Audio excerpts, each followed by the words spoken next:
Hi, Woods Road School. My name is Katie, and I'm going to read you a story here in California. I'm going to read you The Little Prince, the first couple chapters, and if you like it, you should definitely pick it up. It was one of my favorite books as a kid. Once when I was 6, I saw a magnificent picture in a book about the jungle called True Stories. It showed a boa constrictor swallowing a wild beast. Here is a copy of the picture. In the book, it said, boa constrictors swallow their prey whole without chewing. Afterward, they are no longer able to move and they sleep during the 6 months of their digestion. In those days, I thought a lot about jungle adventures and eventually managed to make my first drawing using a colored pencil. My drawing number 1 looked like this. I showed the grown-ups my masterpiece and I asked them if my drawing scared them. They answered, "Why be scared of a hat?" My drawing was not a picture of a hat. It was a picture of a boa constrictor digesting an elephant. Then I drew the inside of the boa constrictor so the grown-ups could understand. They always need explanations. My drawing number 2 looked like this. The grown-ups advised me to put away my drawing of boa constrictors, outside or inside, and apply myself instead to geography, history, arithmetic, and grammar. That is why I abandoned, at the age of 6, a magnificent career as an artist. I had been discouraged by the failure of my drawing number 1 and of my drawing number 2. Grown-ups never understand anything by themselves, and it is exhausting for children to have to provide explanations over and over again. So then I had to choose another career, and I learned to pilot airplanes. I have flown almost everywhere in the world, and as a matter of fact, geography has been a big help to me. I could tell China from Arizona at first glance, which is very useful if you get lost during the night. So I have had, in the course of my life, lots of encounters with lots of serious people. I have spent lots of time with grown-ups. I have seen them at close range, which has not improved my opinion of them. Whenever I encountered a grown-up who seemed to me at all enlightened, I would experiment on them with my drawing number 1, which I have always kept. I wanted to see if he really understood anything, but he would always answer, "That's a hat." Then I wouldn't talk about boa constrictors or jungles or stars. I would put myself on his level and talk about bridge and golf and politics and neckties, and my grown-up was glad to know such a reasonable person.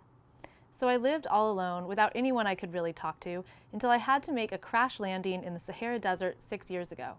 Something in my plane's engine had broken, and since I had neither a mechanic nor passengers in the plane with me, I was preparing to undertake the difficult repair job by myself. For me, it was a matter of life or death. I had only enough drinking water for 8 days. The first night then, I went to sleep on the sand 1,000 miles from any inhabited country. I was more isolated than a man shipwrecked on a raft in the middle of the ocean. So you can imagine my surprise when I was awakened at daybreak by a funny little voice saying, "Please, draw me a sheep." What? Draw me a sheep. I leaped up as if I had been struck by lightning. I rubbed my eyes hard. I stared, and I saw an extraordinary little fellow staring back at me very seriously. Here is the best portrait I managed to make of him later on.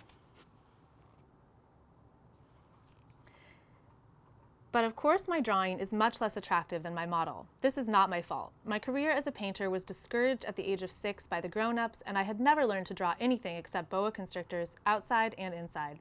So I stared wide-eyed at this apparition. Don't forget that I was 1,000 miles from any inhabited territory, yet this little fellow seemed to be neither lost nor dying of exhaustion, hunger, or thirst, nor did he seem scared to death. There was nothing in his appearance that suggested a child lost in the middle of the desert 1,000 miles from any inhabited territory. But when I finally managed to speak, I asked him, "But what are you doing here?" And then he repeated, very slowly and very seriously, "Please, draw me a sheep."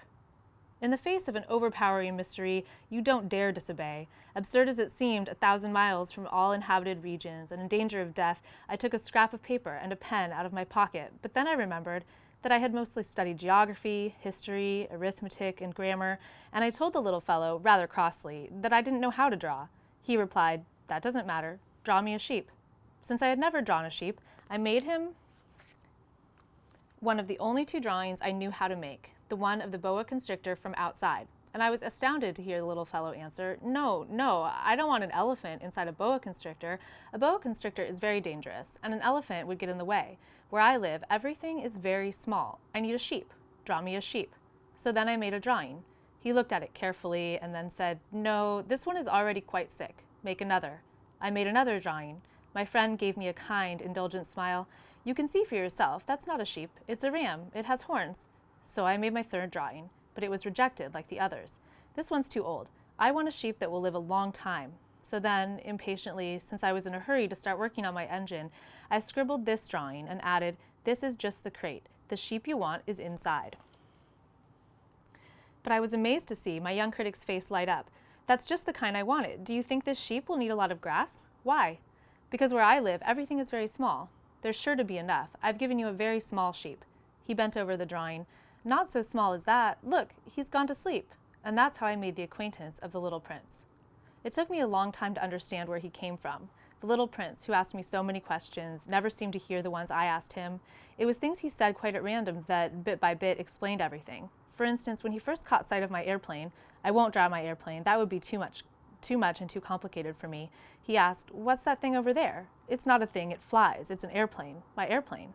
And I was proud to tell him I could fly. Then he exclaimed, "What? You fell out of the sky?" "Yes," I said modestly. "Oh, that's funny," and the little prince broke into a lovely peal of laughter, which annoyed me a good deal.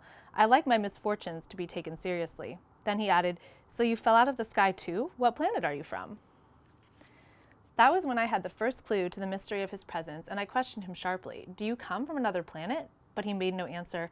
He shook his head a little, still staring at my airplane. "Of course, that couldn't have brought you from very far," he said, and he fell into a reverie that lasted a long time. Then, taking my sheep out of his pocket, he plunged into contemplation of his treasure. You can imagine how intrigued I was by this hint about other planets. I tried to learn more. "Where do you come from, little fellow? Where is this where I live of yours? Where will you be taking my sheep?" After a thoughtful silence, he answered, "The good thing about the crate you've given me is that he can use it for a house after dark."